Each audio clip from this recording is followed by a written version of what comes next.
Over the last two seasons, 2012 and 2013, arable farmers have had all sorts of problems based on the weather. In 2012 the rain started in April and it rained all the way through to December, so that caused real problems with the 2012 harvest, impacting hugely on the yield and also on the quality of the crop. So 2012 was not a good year for yield. Of course, because the rain continued through to December, the autumn establishment and drilling was affected substantially as well. So actually the yield in 2013 wasn't too bad. Because the area was low, we ended up again with a fairly small crop, just over 12 million tonnes. The implication of this on the business is that there's less to sell, so therefore there's less turnover, therefore there's less money in the business and lower profitability. 2 years of lower profits for arable farmers.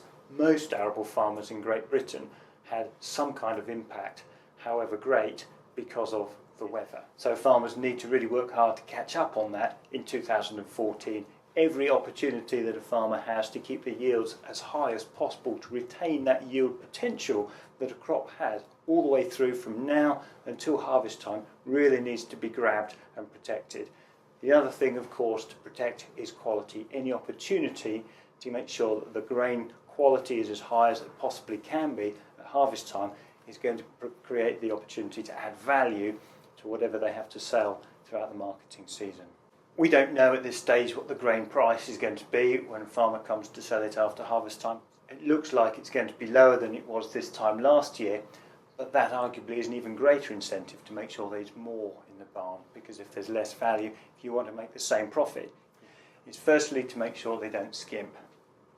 Saving costs throughout the course of the growing season could save £1 or £2 at the end of the year in variable costs, but the impact on yield could be substantially greater, costing a whole lot more than the saving that's been achieved.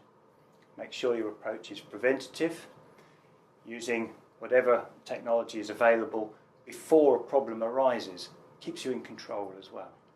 With winter cereals having gone in the ground in good conditions, it's really important for arable farmers to make sure they keep hold of that potential, keep the yield up all the way through until harvest time.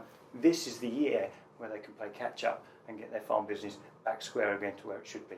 In summary, we're in a situation, arable farmers have had 2 years where their harvests have been lower than they had planned or anticipated or worked towards. They have to play catch up in terms of profitability and balance sheet as well.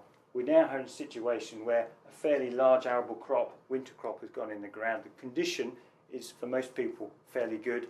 That condition needs to be protected, the yield potential needs to be looked after, so that come harvest 2014, the farmer will have plenty of grain to sell. Even if the prices are low, if they've got a full barns, there's a greater opportunity for them to add value, bring those profitabilities back up, hopefully to where they are budgeting for them to be.